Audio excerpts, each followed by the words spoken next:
Hi guys, it's ASBYT and this is the Huawei Watch GT 2e. I've been using it on and off for about a week or so and this is my full review. Now quick disclaimer, Huawei were kind enough to sponsor this video, but as always all opinions are my own and I will show you the pros and the cons as far as I see them. So firstly, yes, this E variant is similar to the regular Huawei Watch GT 2, which I have already reviewed, but with a few key subtle differences which we'll get to. I will leave the link of that original review of the GT 2 watch in the video description below, so you can go through and check it out after watching this if you haven't already seen it. But now let's turn our attention back to the GT 2e. So firstly, the unboxing experience is very simple. You get the watch, the charging disc and cable, and setup manuals. And that's pretty much it.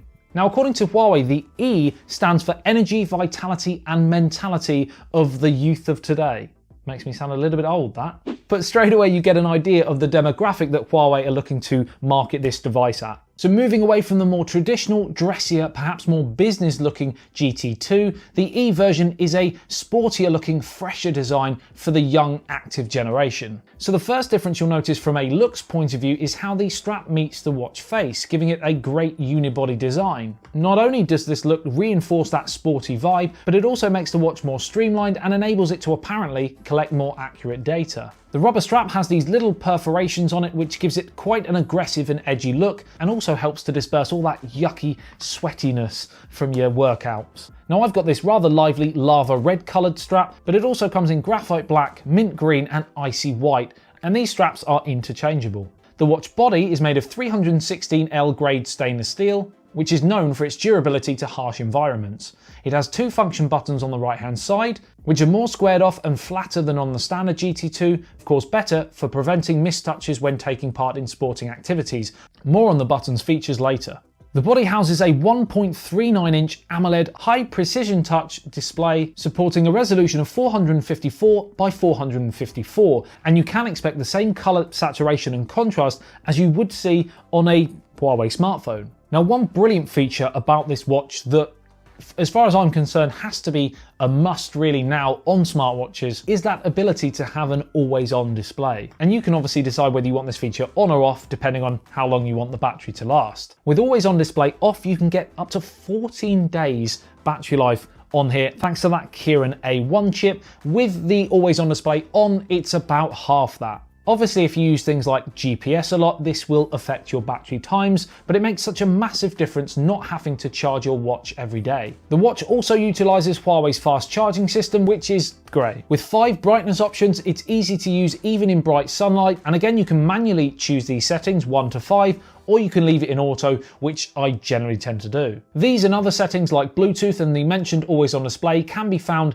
with a simple swipe down from the top. Also in this quick drop down menu are do not disturb, alarm, etc. A simple swipe up from the bottom takes you to your notifications, where you can stay up to date with all of the latest information from all of your favorite apps. Now, no, you can't actually respond to those notifications straight from the watch, but it's a feature that I sometimes find on other smartwatches that can do that.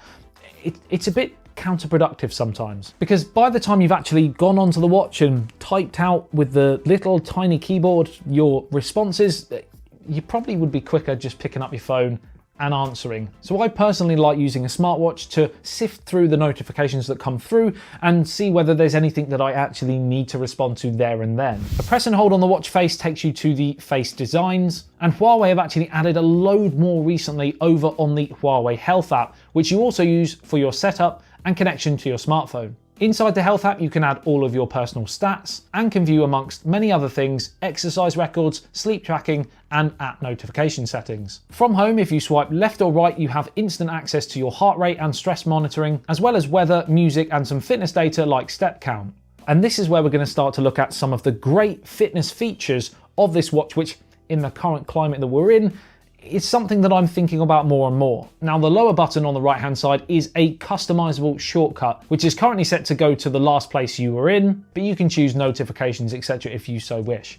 If we click that top right button, we have things like workout, which has running courses with different levels for fat burning, endurance, etc.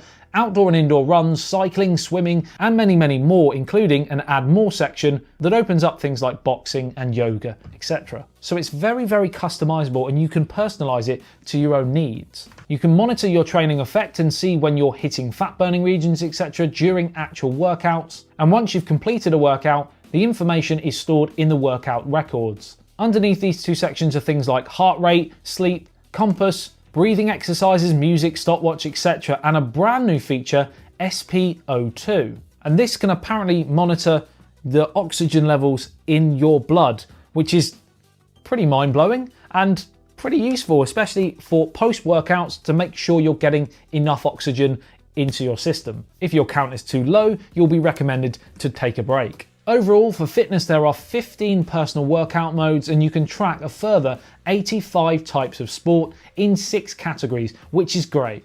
Furthermore, it can auto-detect 6 different workouts and end that workout for analysis at the end.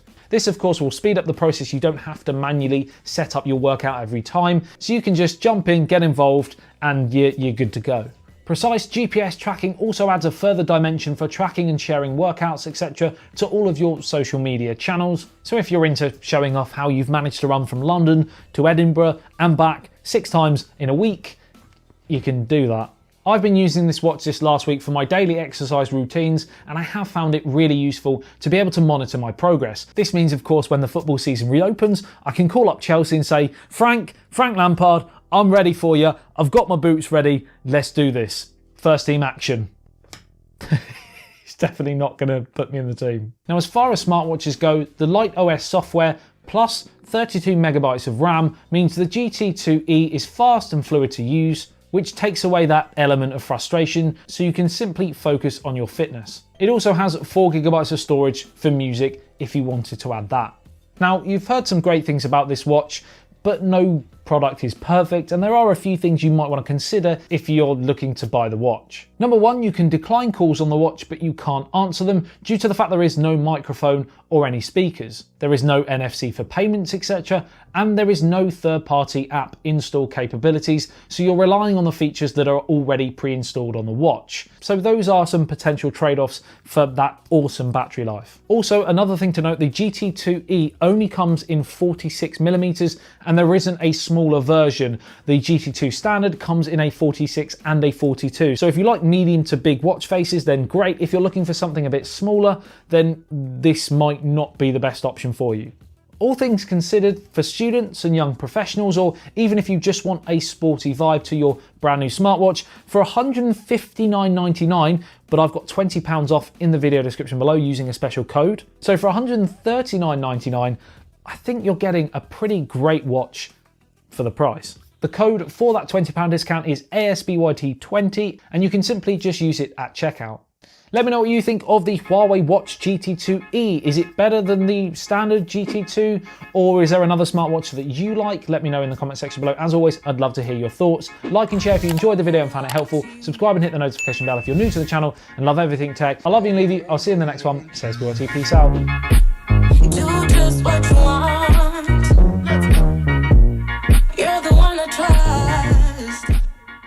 So if you're into showing off how you've managed to run from London to Edinburgh and back 6 times in a week, you can do that.